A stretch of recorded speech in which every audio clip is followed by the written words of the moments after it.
Morning, everyone. Joe Biden is a patriotic American, a heroic American, a great American, and one of the most consequential presidents in American history. He's put the people of the United States of America ahead of his own political aspirations to serve a second term. Over the last 3.5 years, President Biden, in partnership with Vice President Harris, have delivered for the American people in an extraordinary way to make life better all across the country. President Biden and Vice President Harris inherited three catastrophes at the same time from the prior administration. President Biden, in partnership with Vice President Harris, inherited a public health catastrophe that was badly mismanaged in the context of the COVID-19 pandemic, a once-in-a-century public health crisis, and turned the situation around. President Biden and Vice President Harris inherited an economic catastrophe that resulted from the shutdown of the economy, and together avoided a recession and have turned the situation around to move us in the right direction, including through the creation of more than 15 million good-paying jobs. President Biden and Vice President Harris inherited a democracy crisis, taking office only 2 weeks after the January 6th violent insurrection, where a violent mob of individuals tried to halt the peaceful transfer of power in a way that never before had occurred in the United States of America.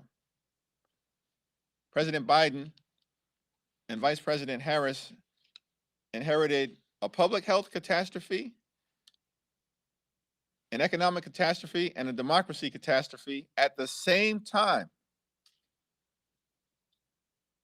And under the leadership of President Biden, in partnership with Vice President Harris, House Democrats and Senate Democrats have turned things around in order to create a brighter future for the American people. That's the Democratic track record.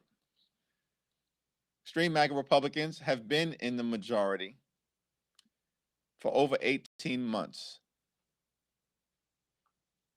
Can anyone name a single thing that extreme MAGA Republicans in the House have done in order to make life better for the American people? A single thing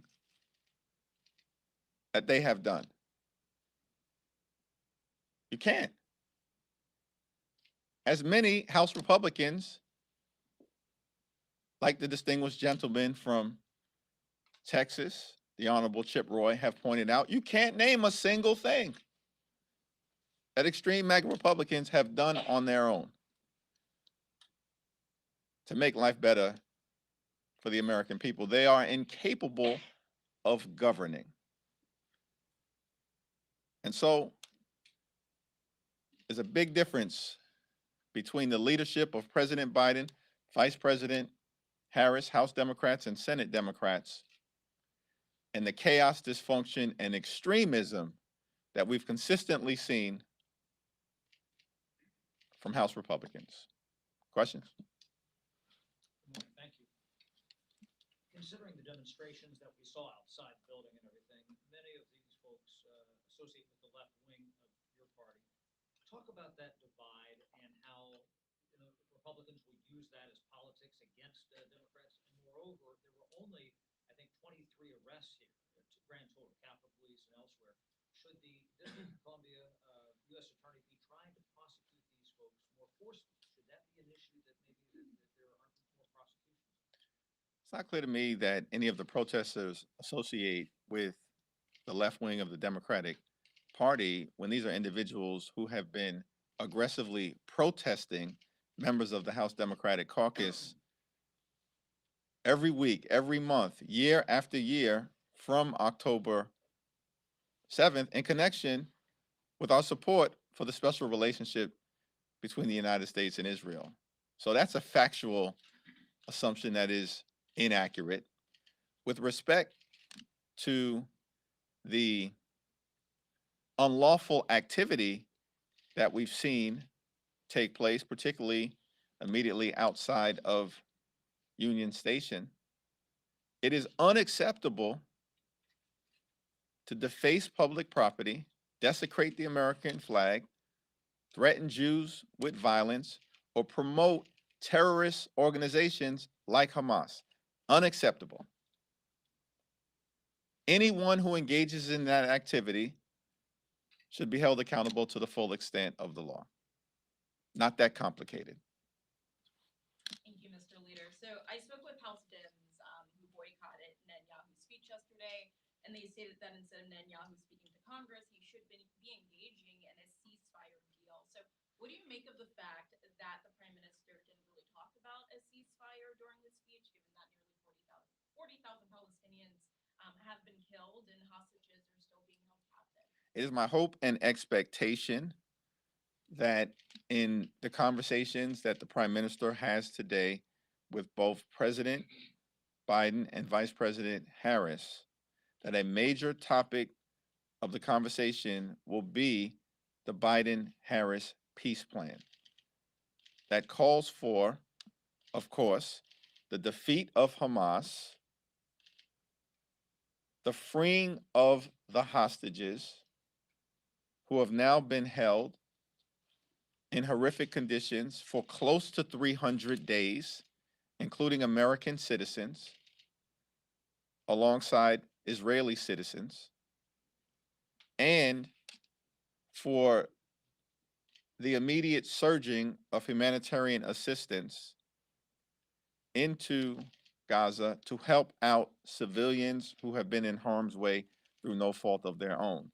The Biden-Harris peace plan calls for a ceasefire of at least 6 weeks in phase one to allow for the movement toward a more permanent ceasefire and a just and lasting peace between Israel and the Palestinian people in a way that provides for the safety and security of the people of Israel, allows for the reconstruction of Gaza, partnerships with moderate Arab states like Jordan and Egypt, as well as movement toward normalization with Saudi Arabia, building upon the normalization that has already occurred with the Gulf states, and of course, in my view, surging economic activity for Palestinian civilians in both Gaza and the West Bank as part of a movement toward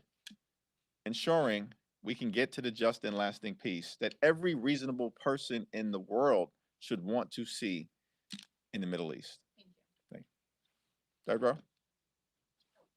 Thank you, Leader. So my question is about Vice President Kamala Harris becoming the likely nominee. Some of your frontliners say that they're not sure how she might perform in some of these swing districts. She has a short amount of time to introduce herself. Are you having any conversations with any of your frontliners, and what's your response to them being a little bit hesitant on maybe how she'll impact down ballot? What we've seen over the last few days is that the American people all across the land have been excited, enthusiastic, and energized by the candidacy of Vice President Harris. Vice President Harris has a vision that is designed to lower costs for everyday Americans, grow the middle class, end price gouging, defend democracy, and protect reproductive freedom. Those are issues that are going to excite Democrats, but also, in my view, help move independents and swing voters in our direction as compared to the chaos, the dysfunction, and the extremism that we see on the other side of the aisle. Extreme MAGA Republicans are running away from their agenda because it's so deeply unpopular to the American people. The American people want no part of Trump's Project 2025, which is about total control over the lives of the American people by extreme MAGA Republicans. That's what Trump's Project 2025 is about. Total control over your life. We're all about freedom. Extreme MAGA Republicans want a nationwide abortion ban. Vice President Harris and Democrats believe in a woman's freedom to make her own reproductive health care decisions. Donald Trump and the extreme MAGA Republicans want to end Social Security and Medicare as we know it. Vice President Harris and Democrats in the House and the Senate want to protect and strengthen Social Security. These are the issues that are going to be important in our congressional districts all across the country, in the Senate races, and the issues that will be before the American people in November. I am confident that Vice President Harris is on the right side of each and every one of those issues. Back row. Thanks. So leading up to this decision by President Biden, there were many members, especially some from safe seats, who really wanted Biden to stay in the race. How, now that we see the outcome, how are you addressing some perhaps hurt feelings or challenges with those members who are still upset with how this whole process went? I haven't had a single conversation with a member of the House Democratic Caucus who has expressed that they are upset with what has unfolded. We are all disappointed in the fact, in my view, that up until this point, the tremendous track record of accomplishment led by President Joe Biden hasn't necessarily been fully felt by the American people, but that often occurs. Yet President Biden, notwithstanding the fact, as he indicated last night, was ready to make his case to the American people, decided in a selfless way to pass the torch to the next generation of Democrats led by Vice President Harris. We are unified. The other side is falling apart. Extreme MAGA Republicans are having a complete and total meltdown. They're lying about Trump's Project 2025. They're lying about reproductive freedom and their intentions to impose a nationwide abortion ban. And they're lying about their desire to end Social Security and Medicare as we know it. Why are they lying? Because they're in free fall. Their agenda is unpopular. Their presidential nominee is the oldest in American history from a modern political party. And their vice presidential nominee is falling apart and crumbling right in front of us.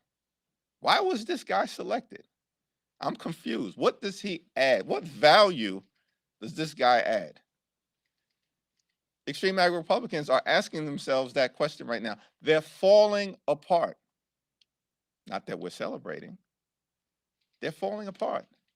We're going to continue to put people over politics, fight for the things that matter, like lower housing costs, ending price gouging, growing the middle class, defending democracy, and fighting for reproductive freedom. The Senate voted earlier this week on a bill that would enable victims of non-consensual, sexually explicit deep fakes to be able to sue the perpetrators. Later on today, they're going to vote to advance two child online safety bills. There's not been much progress over on this side on these issues. They're issues that are really, really important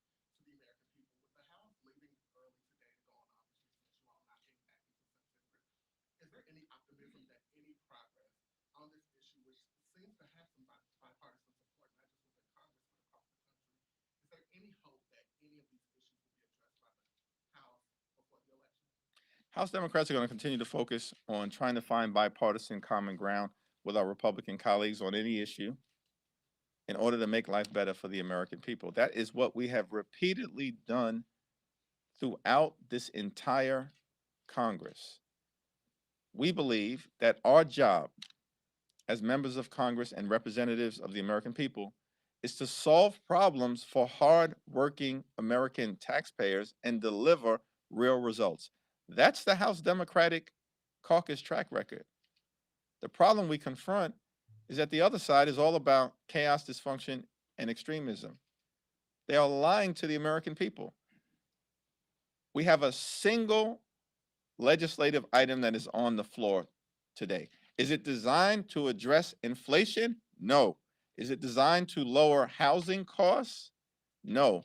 Is it designed to help address challenges at the border? No. What is it? It's a fake and fraudulent resolution cooked up, I think, by one of the representatives from New York. Continues to embarrass herself regularly. That lies about the vice president. She was never assigned the position of border czar. They're making that up because extreme MAGA Republicans are in full meltdown. They're reeling. They don't know what to do. And they lack an affirmative agenda. By the way, unlawful border crossings at this moment in time, thanks to the leadership of President Biden and partnership with Vice President Harris, is down to lower levels than what it was in the previous administration before the Biden administration took office. Not higher levels, lower levels. And the vice president was not a border czar. They are making that up because they have no affirmative agenda, vision, or track record for the American people. So you're not confident that any child online safety legislation That is bipartisan legislation with respect to protecting young people and everyday Americans in terms of egregious online behavior. And I am hopeful that we will see bipartisan legislation that emerges from the Senate taken up on the floor of the House of Representatives upon our return, including legislation that is being championed by Representative Alexandria Ocasio-Cortez here in the House. Scott? Thank you. Returning to the events of yesterday, I think you saw the silent protest by Rashida Tlaib on the House floor. She was holding up signs that towards Netanyahu that said guilty of genocide and also war criminal on the other side of that sign. Did you think that was an appropriate thing for her to do? And if not, what do you think the consequences should be? I didn't see the activity of Rashida Tlaib. As I understand it, she was to my left.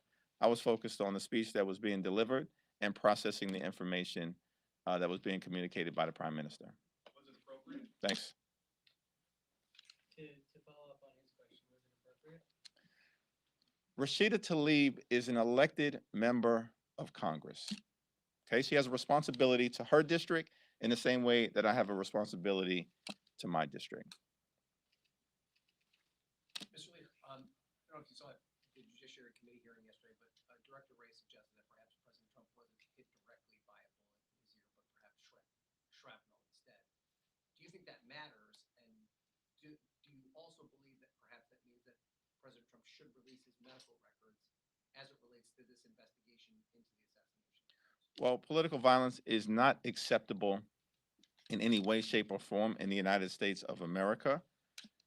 And any effort to understand what happened, why it happened, and how do we prevent any type of attempted assassination on a political leader in the United States of America from ever happening again should be done in a thoughtful, comprehensive, and bipartisan fashion. The House voted on legislation yesterday to establish a bipartisan task force that received unanimous support from both Democrats and Republicans. That is the appropriate way to go. I'm thankful that the former president was not seriously injured in the attempt on his life, and I wish him a full and complete recovery. Thank you, Leader Jeffries. Regarding Vice President Harris, the group Black Lives Matter recently came out against her presumptive nomination for the Democratic nomination, which is going to happen without a public vote. They said that delegates are not oligarchs and that there needs to be a public vote on her nomination to complete that process. As someone who's going to be attending the Democratic convention later next month, what do you say to groups like Black Lives Matter and others that think that the legitimacy of this presumptive nominee is probably not complete without a public vote and think that the process is oligarchic right now? What do you say to them? Well, it's unclear to me which specific group you're talking about. There are a variety of different Black Lives Matter chapters across the country. There's no one national organization, and so it's hard to respond without understanding the context, other than to say Kamala Harris is the presumptive nominee for a reason. She has excited, energized, and united Democrats all across the country, and that will be reflected, in my view, in the vote of the delegates, who have the ultimate power to determine who represents the Democratic Party at the top of the ticket. There is a process that has been set forth by the Rules Committee of the DNC by which anyone can petition to secure enough delegate support to get their name placed into consideration to be the presidential nominee for the Democratic Party. That's an open, available, and accessible process. But Vice President Kamala Harris, because of the strength of her vision, her ideas, and her track record, has all but cleared the field. Not from the top down, but from the grassroots up. Last question? Yes. Thank you, Mr. Leader. I appreciate it. Just to follow up on that, because this is a topic in Democratic circles, a lot of Democrats, people really do feel that the process is rigged from the inside, essentially. That if you try to run, you can't get a pollster, you can't get a consultant because they'll get blacklisted. Could you address some of that tension? I haven't heard any of that from anyone that I'm privileged to represent back home in New York City, or in any of my travels throughout the country, or from any single member of the House Democratic Caucus, or from any of our supporters who have embraced the candidacy of Vice President Kamala Harris. This was all organic in terms of the surge in enthusiasm and energy directed at Vice President Harris's campaign. She, in fact, indicated that she's going to work hard to earn the nomination. And she has done it presumptively in record speed. And all of the many highly qualified individuals who could have potentially entered into the nomination process decided on their own volition to back Vice President Kamala Harris. These aren't bashful individuals, but they decided on their own that unifying behind Vice President Kamala Harris was not just the right thing to do for the Democratic Party, it's the right thing to do for the country. As Democrats, we're going to fight, led by Vice President Harris, for freedom. We're going to fight for American families, and we're going to fight for a brighter future for the American people. Thank you.